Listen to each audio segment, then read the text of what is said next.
ሳታነቢ አትፈርሚ። ሳታነብም እንዳትፈርም አባቴ። ዛሬ ደግሞ ስለምን ያወራል ትሉ ይሆናል።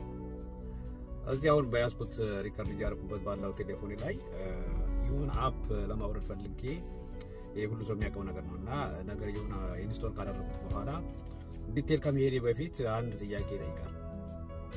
ተርምስ ኤንድ ኮንዲሽን ኦር ፕራይቬሲ ኤንድ ፖሊሲ የሚል ይመጣል በግሪን ጽሁፍ ማለት ነው።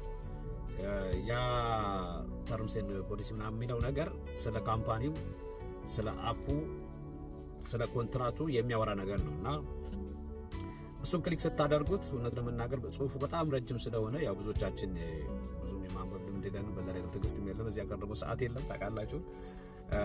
ክሊክ ስታደርጉት ረጅም ከመሆኑ የተነሳ ሳብ ታደርጉትና ወደ ላይ ከስር በግሪን የተጻፈች አይ አግሪ ኤንድ ኮንቲኒው የምትላለች እሷ ስትመጣ ክሊክ አድርገነው ያወረድነውን አፕ ወይም ደግሞ የገዛነው ነገር እዚያ ጋር ከዚህ ነገር ጋር የተያያዘ ስለሆነ ሁሉም ነገር መጠቀም እንጀምራለን ማለት ነው። ከጊዜ ብዛት በመኖር ውስጥ ያው ያ ኮንትራክት የገባነው ነገር ወይም የገዛነው ንብረት የሆነ እንከን ይገጥመውና ወይም ደግሞ እኛ ከምናስበው ነገር ጋር ማች ሳያደርግ ሲቀር ወደ ካምፓኒው እንደውላለን ወይ ደግሞ ኢምፐርሰን እንሄዳለን ማለት ነው። ስንሄድ እኛን ቁጭ በሉ ካሉን በኋላ የሚያዩት የኛ ንግግር ሳይሆን የሚሰሙት የፈረምነውን አግሪመንት ነው የሚያዩት። እና እኛ ይዘን የመጣነው ኮምፕሌን ሊሆን ይችላል፣ ይዘን የመጣነው የሆነ ነገር ሊሆን ይችላል።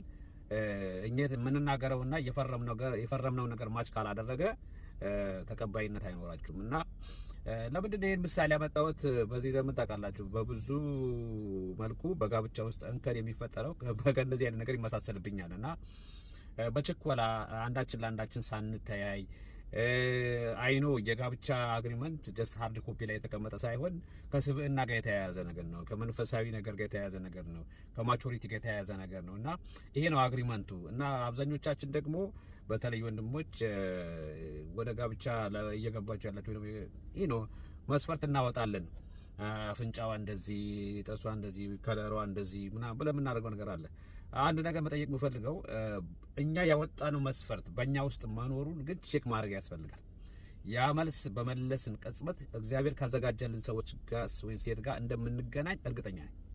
ይሄ ባልሆነበት መልኩ ግን በፍጥነት ልክ እንደ ቅድመው አግሪመንት አይ አግሪ ኤንድ ኮንቲኒው ከማለታችን የተነሳ ትዳሩ ረጅም ሳይሄድ ብዙም ሳይቆይ ብዙ እንከኖች ይፈጠራሉ እና ይዞብን የሚመጣው መዘዝ ደግሞ በጣም ከባድ ይሆናል ማለት ነው። እና ልክ ቅድም እንዳልኳችሁ በእኛ ካልቸር ደግሞ በእኛ ባህል ውስጥ ያሉ ሰዎች ደግሞ የምናወጣው በቃ እኛ የምንፈልገው ከኛ ጋር የምትሆነዋ ሴት የራሷ እይታ እንዳላት አናስብም። እና እኔ የምፈልገው እንደዚህ ነው፣ እኔ የምፈልገው እንደዚህ ነው። በተለይ በመንፈሳዊ ዓለም ላይ ደግሞ በጣም አስመሳይ የሆኑ ሰዎች አሉ። በቃ መንፈሳዊ የሆነ ሴት፣ ጠንካራ ሴት፣ የጸሎት ሴት ምናምን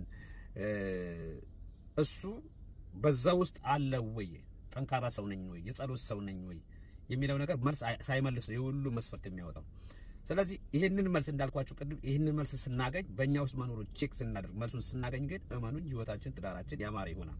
ይሄ ባልሆነ መልኩ ግን እንደ ቅድመው አግሪመንት ችግር ይፈጠራል ማለት ነው። ስለዚህ መልእክቴ ምንድነው ሲባል ሳትፈርሙ ምንድነው ሳታነቡ አትፈርሙ። የምናነበው የአግሪመንት ወይ ደግሞ ሃርድ ኮፒ ላይ ያለው ሳይሆን እንዳልኳችሁ እንደ እግዚአብሔር ቃልም እንደ ባለ አእምሮም ተያይተን ጊዜ ወስደን እንጂ በሩጫ ማንበብ ስለምንሰለች ብቻ ላጥላጥ አድርገን አይ አግሪ ኮንቲኒው የምንለው ነገር መዘዝ አለው። ከዚህ መዘዝ ደግሞ እግዚአብሔር ያድናችሁና ሳታነቡ አትፈርሙ ለማለት ነው። ወዳችኋለሁ። ጨርሱ ነበረኝ ይህንን ክብር ሲያሳየኝ አትሞትም በሕይወት ኖር ያለኝ እኔ ምን አቅም ነበር